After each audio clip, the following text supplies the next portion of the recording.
नमस्कार, मैं श्वेता सिंह आपका स्वागत करती हूं। रात के 10 बज रहे हैं। आप आज तक पर दस्तक देख रहे हैं। सबसे पहले बात पीओके की, जिसे वापस लेने का टाइम लगता है आ गया। पीओके में एक्शन करने को लेकर भारतीय सेना का जोश हाई है। उत्तरी कमांड के प्रमुख लेफ्टिनेंट जनरल उपेंद्र द्विवेदी ने पाकिस्तान के कब्जे वाले कश्मीर पर कहा कि भारत सरकार जब आदेश देगी, सेना पीओके पर कार्रवाई करने को तैयार है।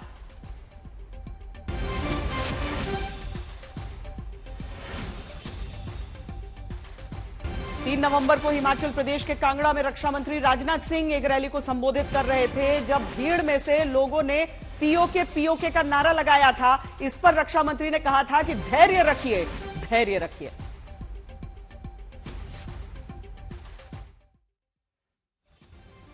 Raksha Mantri gave the statement about the POJK. As you are aware that parliamentary resolution already exists on the subject, so therefore it's nothing new. It is part of the parliamentary resolution. As far as the Indian Army is concerned, Indian Army will carry out any order which is being given by the government of India. And whenever such orders are given, we'll always be ready for it. दरअसल रक्षा मंत्री राजनाथ सिंह की तरफ से पहले यह बयान आया और उसके बाद से ये सवाल उठ रहे थे। हिमाचल प्रदेश में रैली के दौरान उन्होंने यह बात कही थी और अब देखिए उत्तरी कमांड के लेफ्टिनेंट जनरल उपेंद्र द्विवेदी ने अपनी तरफ से यह बात कह दी कि हम तो तैयार हैं, एक इशारा और पीओके हमारा। और अब सरकारी नौकरी से जुड़े मुद्दे की खबर वाली दस्तक। केंद्र की तरफ से आज सरकारी नौकरी का तोहफा युवाओं को मिला है। एक महीने के भीतर प्रधानमंत्री ने 1,46,000 लोगों को गवर्नमेंट जॉब की नियुक्ति पत्र बांट दिए हैं। इस खबर के कई पक्ष हैं। एक पक्ष सरकार का है, एक पक्ष विपक्षी नेताओं का है, एक हिस्सा रोजगार पाने वालों का है, एक हिस्सा अब भी सरकारी नौकरी के लिए संघर्ष करने वालों का है। हर पक्ष को समग्र रूप से एक एक करके आपको हम बताएंगे। पहले आज तोहफा बंटा कैसे, वो देखिए। मेरे पूरे घर में फर्स्ट गवर्नमेंट जॉब है। तो मैं अपने घर में फर्स्ट गर्ल हूँ जिसकी जॉब लग रही है। मैं मेरी फैमिली में फर्स्ट चाइल्ड और गर्ल दोनों हूँ कि मैं गवर्नमेंट जॉब उनको दूंगी। मैं पहला आदमी हूँ मेरे परिवार में जो सरकारी नौकरी मिली है। मैं बहुत ज़्यादा प्राउड फील कर रही हूँ कि मुझे CISF में जॉब मिली है। I am very thankful to prime minister of India.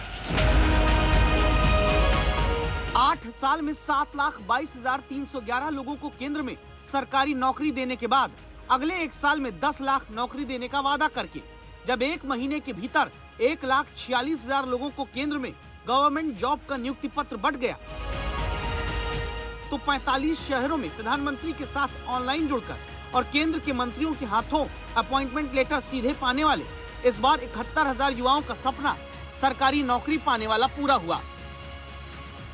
मैं पिछले 2 साल से प्रिपरेशन में लगा हुआ था और मैंने इस बार मेरे को CISF अलॉट हुई है। खुशी तो मैं आपको बयान नहीं कर सकता क्योंकि मेरे पूरे घर में फर्स्ट गवर्नमेंट जॉब है जो मैं सिलेक्ट हुआ हूँ। मेरे घर में मेरे से पहले किसी की गवर्नमेंट जॉब आज तक नहीं लगी थी। मैं फर्स्ट हूँ तो खुशी तो आप समझ ही सकते हैं। मंदी की आहट के बीच जब ट्विटर से लेकर मेटा तक और मेटा से अमेजॉन तक नौकरियों के पर कतरे जा रहे हैं, छटनी का दौर चल रहा, तब भारत में 22 राज्यों के 45 शहर में 37 मंत्रियों के जरिए दूसरी बार आयोजित हुए रोजगार मेले में केंद्र सरकार ने एक साथ हजारों परिवारों के बेटे बेटियों को सिर्फ नौकरी का नियुक्ति पत्र नहीं दिया, उम्मीदों का पूर्ण पत्र भी दे दिया। सबसे ज्यादा खुशी बेटियों के चेहरे पर दिखती है जिन्होंने कड़ी मेहनत की और सरकारी नौकरी का केंद्र के इंतजार किया, फल अब मिल गया। पहली जॉब है और लड़कियां मेरे घर में कहीं पे भी किसी भी लड़की की कोई भी जॉब नहीं है, गवर्नमेंट या प्राइवेट। तो मैं अपने घर में फर्स्ट गर्ल हूँ जिसकी जॉब लग रही है। मैं दिल्ली की रहने वाली हूँ और घर परिवार वाले इतने ज़्यादा खुश हैं कि मोदी जी का हर बार थैंक यू कर रहे हैं। मैं मेरी फैमिली में फर्स्ट चाइल्ड और गर्ल दोनों हूँ कि मैं गवर्नमेंट जॉब उनको दूंगी। मेरे फैमिली में बैकग्राउंड में कोई भी गवर्नमेंट जॉब से नहीं है, तो मैं पहली लड़की हूँ। आपके मन में सवाल होगा, आखिर किन विभागों में 71,000 सरकारी नौकरी अब दी गई है? इस बार पैरामिलिट्री फोर्सेस में 24,000 से ज़्यादा युवाओं को रोजगार दिया जा रहा है। इस बात को लेकर के युवाओं में काफ़ी खुशी है। उनको ये लगता है कि इस तरीके से केंद्र सरकार के जो कदम हैं वो काफ़ी अच्छे हैं। 71,000 में 24,000 नियुक्ति पत्र BSF, CISF, CRPF, SSB, Assam rifle जैसे केंद्रीय बलों में भर्ती के बाद बटा। बाकी 47,000 अपॉइंटमेंट लेटर रोजगार मेले के राउंड 2 में 38 अन्य मंत्रालय और विभाग के लिए दिए गए, जिन्हें नियुक्ति पत्र बांटने का अभियान शुरू करने के बाद पीएम ने कह दिया ये मिशन अब रुकेगा नहीं। सरकार किस तरह गवर्नमेंट जॉब देने के लिए मिशन मोड में काम कर रही है। देश के युवाओं को रोजगार मेले के माध्यम से नियुक्ति पत्र देने का ये अभियान ऐसे ही अनवरत जारी रहेगा। मतलब ये कि 10 लाख नौकरी के 1 साल में देने के वादे में 1,46,000 का वादा पूरा हुआ और अब कुल 8,04,000 नियुक्ति पत्र बांटने वाले रोजगार मेले बाकी हैं और युवाओं का इंतजार भी। सरकारी नौकरी पाना आज भी देश के करोड़ों घरों में सबसे बड़ा सपना रहता है।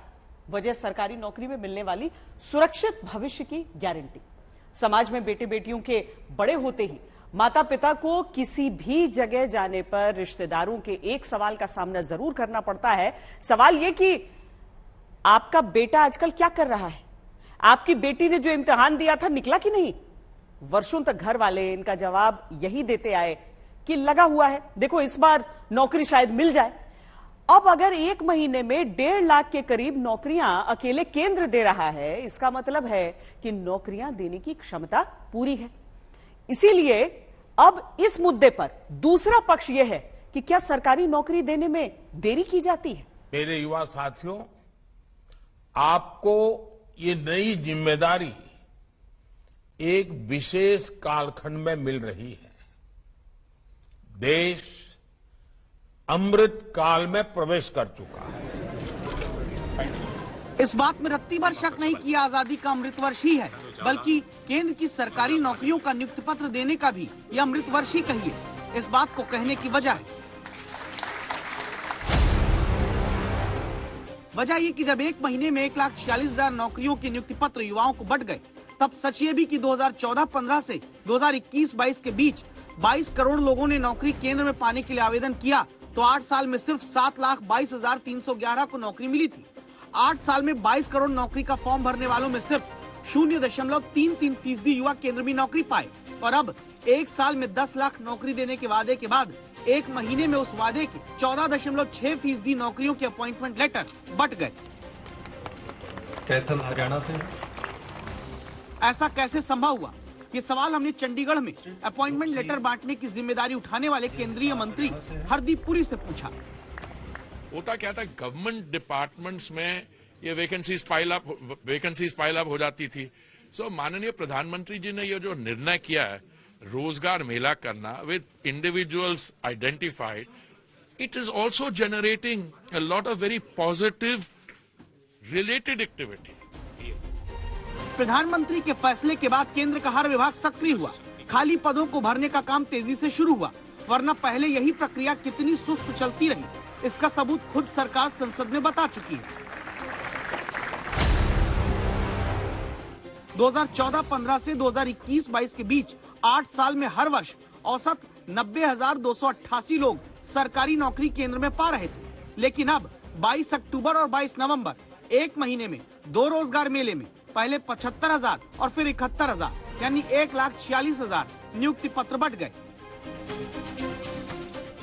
यानी काम अभी तेजी से नौकरी देने का केंद्रीय विभागों में चलने लगा है। ये सवाल हमने नियुक्ति पत्र रोजगार मेले में पाने वाले युवाओं से पूछा। इस बार फर्स्ट टाइम ऐसा हुआ है कि ये क्या कहते हैं पूरा प्रोसीजर 1 ईयर में कंप्लीट हो गया। लगभग 8 से 9 महीने का ये प्रोसेस था जिसमें मेरा सिलेक्शन हुआ है और मैं इसके लिए मोदी जी का बहुत बहुत धन्यवाद देना चाहती हूँ कि ये जो हमारे जीवन की एक नई शुरुआत है उन्होंने उसको इतना यादगार बनाया हमारे लिए, तो उसके लिए बहुत बहुत आभार और मेरे परिवार की तरफ से बहुत बहुत धन्यवाद। कितनी खुशी हो रही है? सर बहुत खुशी हो रही है और मम्मी पापा को भी बहुत ज्यादा खुशी हो रही है। पेरेंट्स की नहीं लग पाई किसी कारणवश, फिर भाइयों से उम्मीद रखी तो उनकी भी नहीं लग पाई, बड़ी बहनें हैं उनकी नहीं लग पाई, लेकिन जब मैं छोटी हूँ घर में सबसे ज्यादा उम्मीदें मुझसे जुड़ी हुई थी सब लोगों की। तो आज जो मतलब 1 साल के बाद जो चीज हुई है उसका यकीन नहीं हो पा रहा है कि आज हमें सरकारी नौकरी केंद्र सरकार में मिल चुकी है। जो यकीन इतने कम समय में तेजी से नौकरी की प्रक्रिया पूरे होने के बाद नियुक्ति पत्र हाथ में आ जाने से इन युवाओं को हो रहा है, यही यकीन क्या पहले नहीं पूरा हो पा रहा था? इस सवाल की वजह यह है,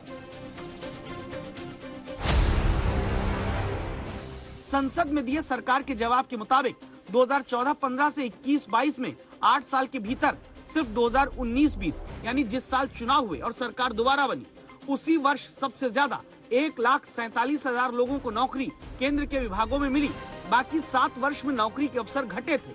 लेकिन अब देखिए, 1 महीने के भीतर 1.46 लाख नौकरियों के नियुक्ति पत्र बंट गए हैं। ये सब क्या सिर्फ इसलिए संभव हो पाया क्योंकि अब की बार नौकरी देने वाले सिस्टम को सुधारने का बीड़ा प्रधानमंत्री मोदी ने उठाया है। ये मोदी जी की ही कल्पना थी, मोदी जी की योजना थी। कुछ समय पहले आपको स्मरण होगा, उन्होंने कहा था कि वो आने वाले कुछ 1 महीनों में 10 लाख सरकारी नौकरियां उपलब्ध करवाएंगे। मोदी जो कहते हैं वो करते हैं और विपक्ष सिर्फ कहता है, करता नहीं है। इसी सरकार ने इन पदों की शिनाख्त की, नए रिक्त पत्र भी निकाले और आपके सामने है, प्रमाणित है, 10 लाख की घोषणा की थी। 1 महीने के भीतर 2 किस्तें इसकी जारी हो गई हैं और इसी प्रकार ये क्रम आगे भी जारी रहेगा। यानी ये पहले भी संभव था कि पदों को भरने में तेजी लाई जाती, जो सक्रियता अब शुरू हुई।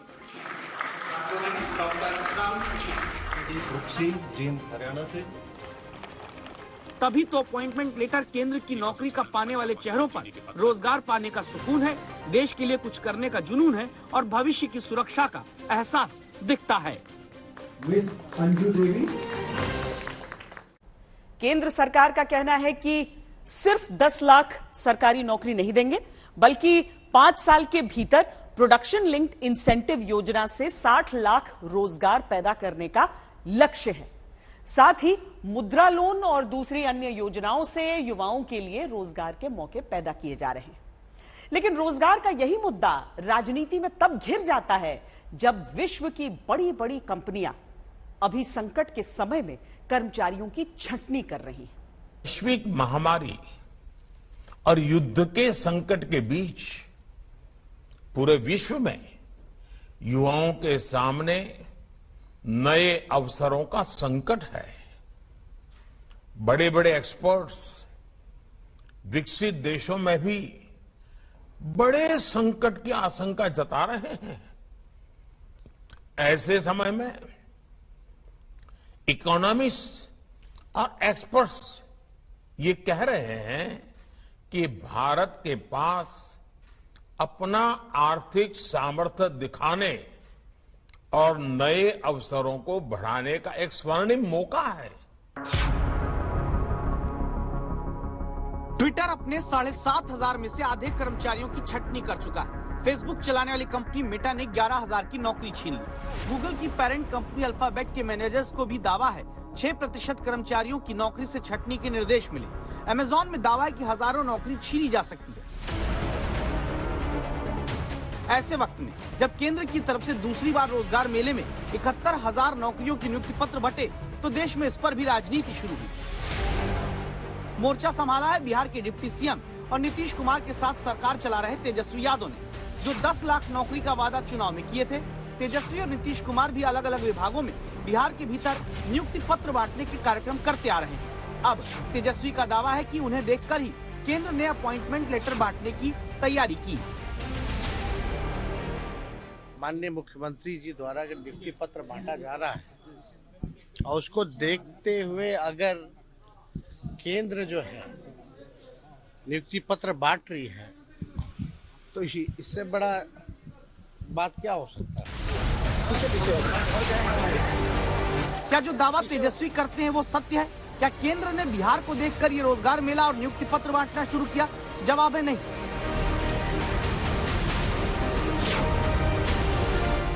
क्योंकि गूगल पर थोड़ा सा ही सर्च करने पर दिखता है कि रोजगार देकर नियुक्ति पत्र बांटने का कार्यक्रम मुख्यमंत्री रहते ही नरेंद्र मोदी करते आ रहे हैं। ये तस्वीर साल 2012 की है।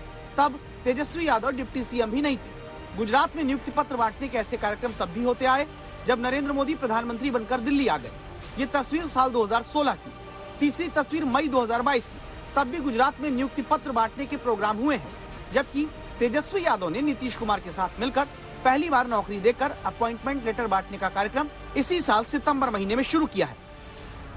यानी जरूरी यह है कि कोई भी रोजगार के मुद्दे पर राजनीति न करे, बल्कि केंद्र हो या दूसरे राज्य, वो सभी सिर्फ इस बात पर ही केंद्रित रहें कि कैसे कम से कम वक्त में खाली पदों को जल्द से जल्द भरकर नौकरी दी जाए और नई नौकरी के अवसर पैदा किए जाएं।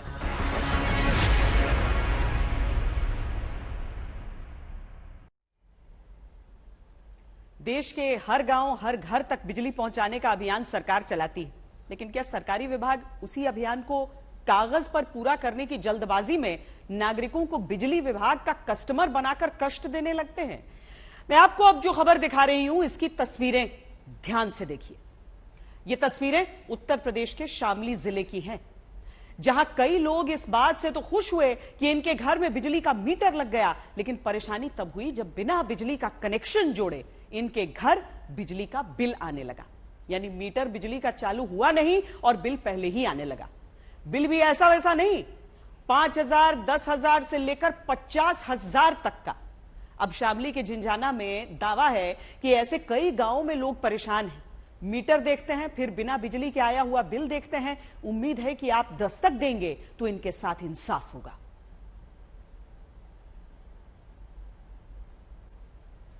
दस्तक के अपने शो में हम दर्शकों से हमेशा कहते हैं कि हम खबर को दिखाकर भूल नहीं जाते, खबर के अंजाम तक पहुंचने से पहले खबर को बीच में नहीं छोड़ते। अपने इसी मंत्र के साथ हम आपको मोरबी पुल हादसे का अपडेट बताना चाहते हैं और दस्तक देकर पूछना चाहते हैं कि क्या बड़े बड़ों को छोड़कर 3 ऐसे सिक्योरिटी गार्ड को पकड़ा गया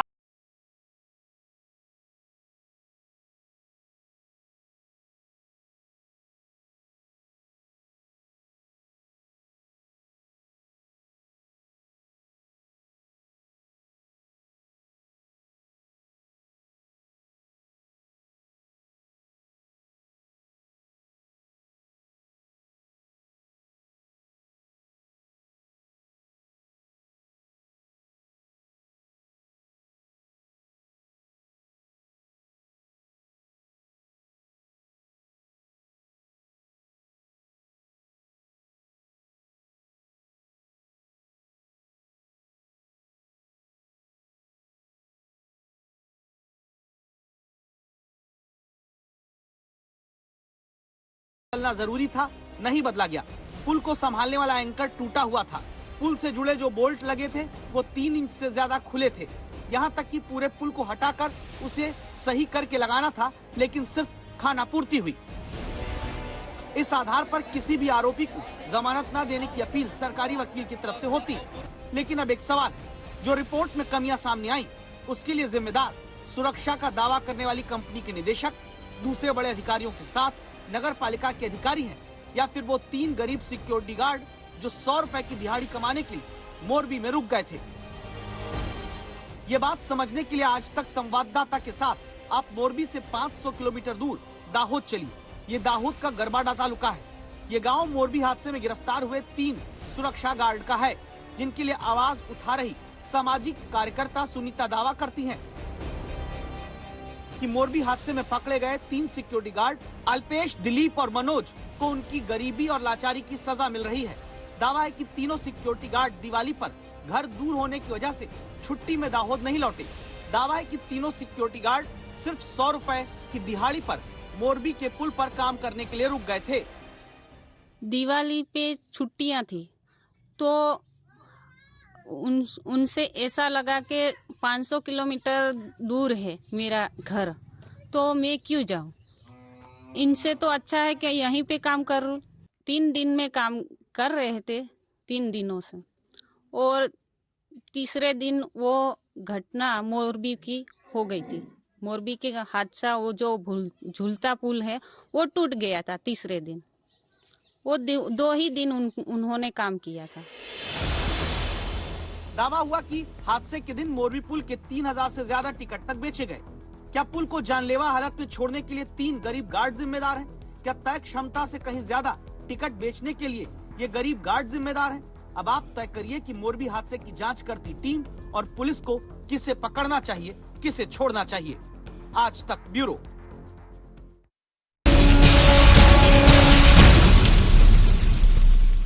दिल्ली सरकार के मंत्री सत्येंद्र जैन का जेल में मसाज करवाते हुए वीडियो आप सभी ने देखा होगा। इस मामले में हैरान करने वाला ताजा खुलासा यह हुआ कि जो शख्स सत्येंद्र जैन की मालिश कर रहा है वो अपनी ही बेटी से रेप के आरोप में जेल में बंद है। तिहाड़ जेल के सूत्रों ने बताया कि रिंकू कोई फिजियोथेरेपिस्ट भी नहीं है। इसके बाद सोशल मीडिया पर अरविंद केजरीवाल के पुराने बयान घूम रहे हैं। लोग पूछ रहे हैं कहां गए उसूल और आदर्श। भारत माता की इनकलाब। सारी सड़क 1 घंटे के लिए बंद कर दी जाए, सारा ट्रैफिक जाम हो जाए। क्या आपको अच्छा लगता है क्या कि लाल बत्ती की गाड़ी लगा के कोई मंत्री पू पू पू पू टू टू करता हुआ निकल जाए? ये वीआईपी कल्चर खत्म करना चाहते हैं। वो फिजियोथेरेपी कर रहा है, डॉक्टर ने उनको रिकमेंड किया था। पूरे देश से माफी मांगे। सुनो तो सही, सुनो तो सही। इस पार्टी से जो नेता जीत के आएंगे, जो लोग जीत के आएंगे, वो बड़े बंगले नहीं लेंगे। आप ही की तरह जिएगा, उसकी कोई सिक्योरिटी नहीं होगी, कोई सिक्योरिटी नहीं लेगा इस पार्टी का आदमी। आप ही की तरह जीता रहेगा। आप ही के बीच में से एक आदमी निकल के एमएलए बनेगा या एमपी बनेगा। आप ही जाओगे वहाँ। ऐसा कोई वीआईपी ट्रीटमेंट सत्येंद्र जैन को नहीं मिल रहा। ये केवल तभी संभव है जब अरविंद केजरीवाल अपने भ्रष्ट मंत्री को खुली छूट देते हैं। सुनो तो सही, सुनो तो सही। नेताओं ने अपनी जेलों के अंदर अपने लिए वीआईपी रूम बना रखे थे कि कोई नेता जाएगा जेल में जाएगा तो उसके लिए अलग से एक वीआईपी सूट होता था। कोई नेता जाएगा तो वहां पे उसके ये सारे सील कर दिए। कोई नेता हो चाहे कोई कैसा भी हो, जैसे बाकी कैदी रहते हैं वैसे उसको रहना पड़ेगा। वो बीजेपी की रोज मनोहर कहानियां आती हैं। अरविंद केजरीवाल जी, आप जहां कहीं छुपे हो वो दिन दूर नहीं है। जनता से माफी मांगेंगे और जनता आपका हिसाब करेगी। दिल्ली की जनता ने ये सपने में भी नहीं सोचा होगा कि जिस नेता ने वीआईपी कल्चर खत्म करने की सौगंध खाई थी, राजनीति बदलने आई जिस पार्टी ने दूसरे दलों पर वीआईपी कल्चर को सरकारी बीमारी बनाने का इल्जाम लगाया था, उसी आम आदमी पार्टी की सरकार का एक वरिष्ठ मंत्री तिहाड़ जेल में सिस्टम का मजाक बनाने के आरोप में घिर जाएगा। अगर हिम्मत है तो इस विषय पे चर्चा करिए। तिहाड़ जेल में बंद दिल्ली के स्वास्थ्य मंत्री सत्येंद्र जैन के मसाज करवाने के कई वीडियो पहले ही राजधानी के सियासी तापमान को बढ़ा चुके हैं, लेकिन इस वीडियो में मसाज कर रहे शख्स पर बीजेपी के दावे ने सबको हैरान कर दिया है। बीजेपी के मुताबिक तिहाड़ जेल में केजरीवाल सरकार के मंत्री सत्येंद्र जैन जिस शख्स से कथित रूप से फिजियोथेरेपी करवा रहे हैं, वो फिजियोथेरेपिस्ट नहीं बल्कि नाबालिग से रेप का आरोपी है। मालिश कर रहा है सत्येंद्र जैन की, चंपी कर रहा है। ये एक अभियुक्त है एक संगीन जघन्य अपराध के मामले में। पॉक्सो एक्ट धारा 6 पॉक्सो एक्ट की 376 इंडियन पीनल कोड का और तमाम और धाराएं हैं जिसका मुकदमा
साथ हैं। क्या वो चारों अपराधी हैं? वो भी नहीं तो किसी एक अपराधी या तिहाड़ जेल में बंद एक कैदी के कमरे में 4 लोग हों। क्या चल रहा है तिहाड़ जेल में, पूछना चाहते हैं। ये वीडियो सामने आने के बाद सत्येंद्र जैन का बचाव करने के लिए दिल्ली के उप मुख्यमंत्री मनीष सिसोदिया सामने आए और कहा कि सत्येंद्र जैन बीमार है और वो जेल में मसाज नहीं करा रहे बल्कि वो फिजियोथेरेपी ले रहे हैं। लेकिन इंडियन एसोसिएशन ऑफ फिजियोथेरेपिस्ट ने मनीष सिसोदिया के इस बयान पर कड़ी आपत्ति जताई और कहा कि मनीष सिसोदिया जिसे फिजियोथेरेपी बता रहे हैं वो असल में मसाज ही है। किसी आदमी को चोट लगी है, डॉक्टर उसको इलाज करते हैं और उसको रेगुलर फिजियोथेरेपी सजेस्ट करते हैं और फिर आप उसका वीडियो निकाल के उसका मजाक बनाते हो। आपको शर्म नहीं आती है?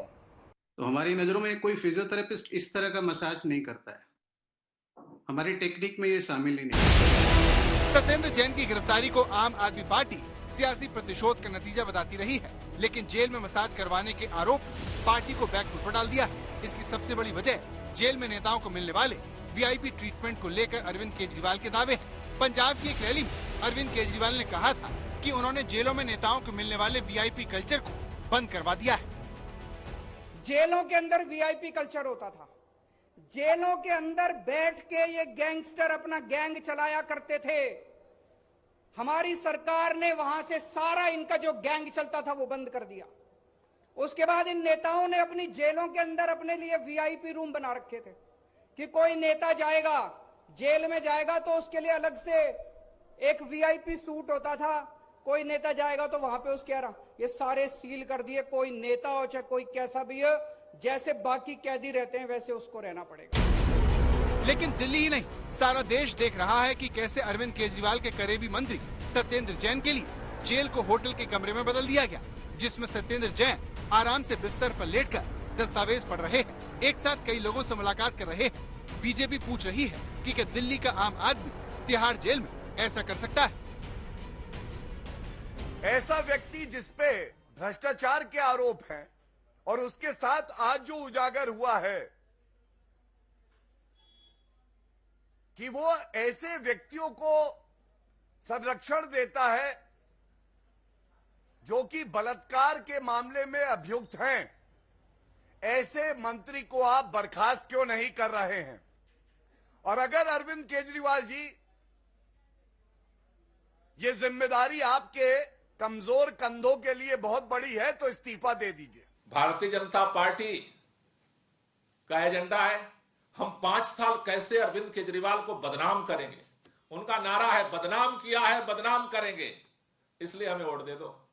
अरविंद केजरीवाल का क्या नारा है? काम किया है काम करेंगे।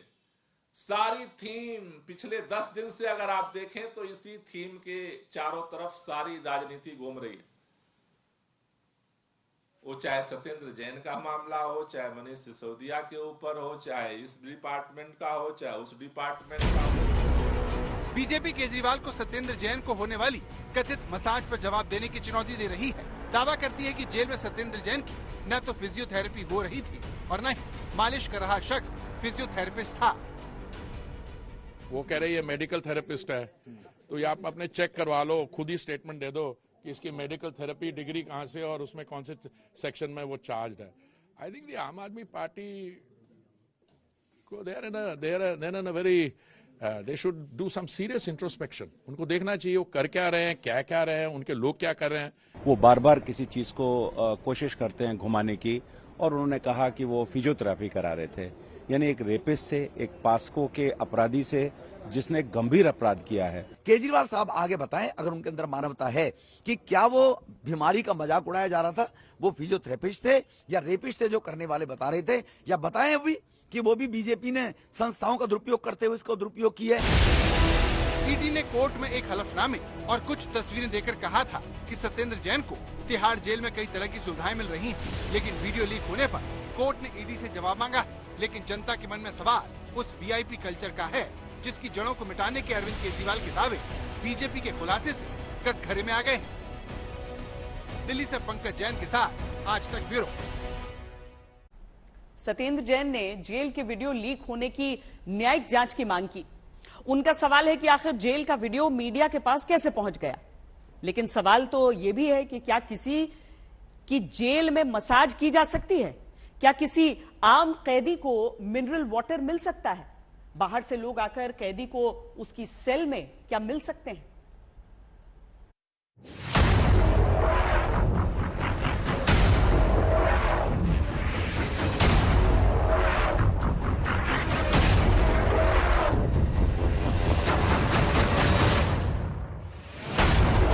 क्या जेल में कैदी मसाज करवा सकता है?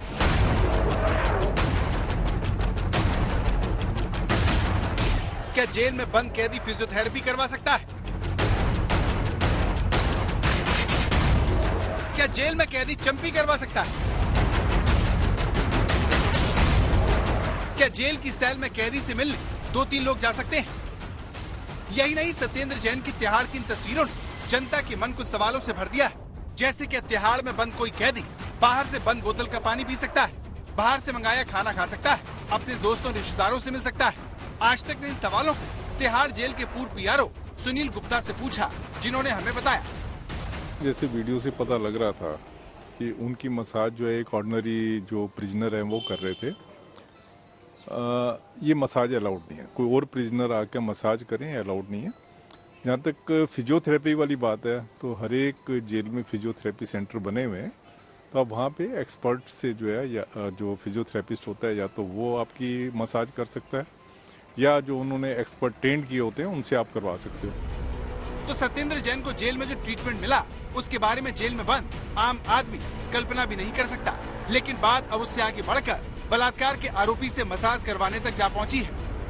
कोई डील की गई कि ये मालिश करेगा मंत्रियों की और उसको कोई सजा में या कोई तिहाड़ जेल में राहत मिलेगी, इसलिए उससे मालिश करवाया जा रहा था, और वो भी एक बच्चों के रेपिस्ट के द्वारा। इसके लिए सार्वजनिक रूप से अरविंद केजरीवाल और मनीष सिसोदिया को माफी मांगनी चाहिए।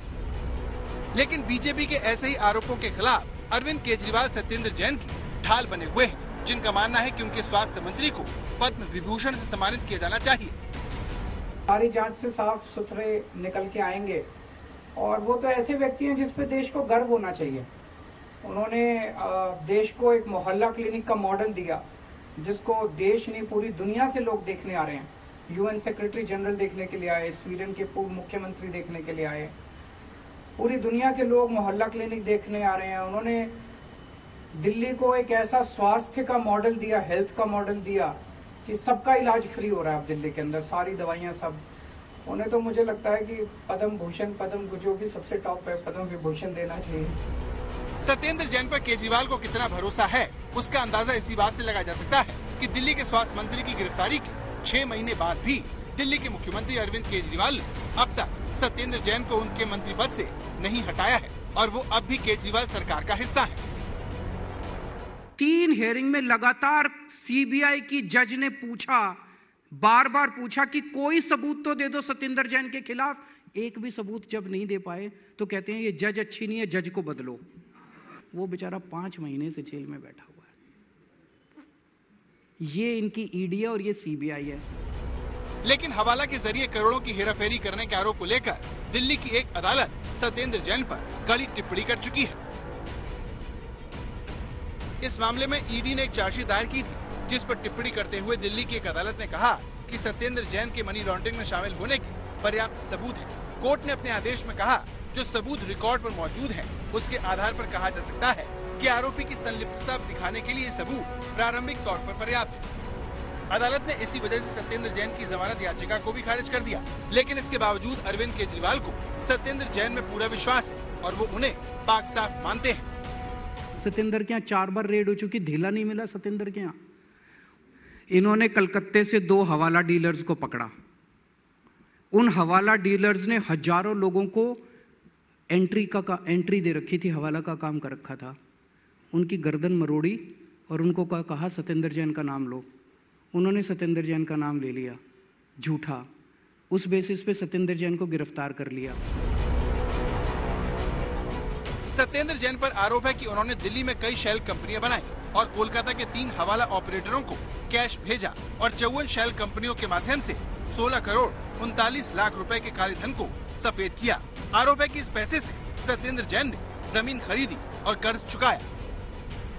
इसी आरोप में आम आदमी पार्टी के मंत्री सत्येंद्र जैन को ईडी ने 30 मई को गिरफ्तार किया था। इन्होंने कलकत्ते से 2 हवाला डीलर्स को पकड़ा। उन हवाला डीलर्स ने हजारों लोगों को एंट्री दे रखी थी, हवाला का काम कर रखा था। उनकी गर्दन मरोड़ी और उनको कहा सत्येंद्र जैन का नाम लो। उन्होंने सत्येंद्र जैन का नाम ले लिया झूठा। उस बेसिस पे सत्येंद्र जैन को गिरफ्तार कर लिया। मजे की बात यह है कि सत्येंद्र जैन को गिरफ्तार कर लिया कि सत्येंद्र जैन ने इनसे हवाला की एंट्री ली है। उन दोनों को आज तक गिरफ्तार नहीं किया। सत्येंद्र जैन को लेकर इल्जामों की इस कड़ी में अब बात जेल में केजरीवाल के मंत्री को मिलने वाली वीआईपी सुविधा तक जा पहुंची है। अब सबकी नजरें 29 तारीख पर हैं, जब इस मामले में कोर्ट सुनवाई करेगा। दिल्ली से पंकज जैन के साथ आज तक ब्यूरो। दस्तक में आज के लिए इतना ही। देश और दुनिया की बाकी खबरों के लिए आप देखते रहिए आज तक।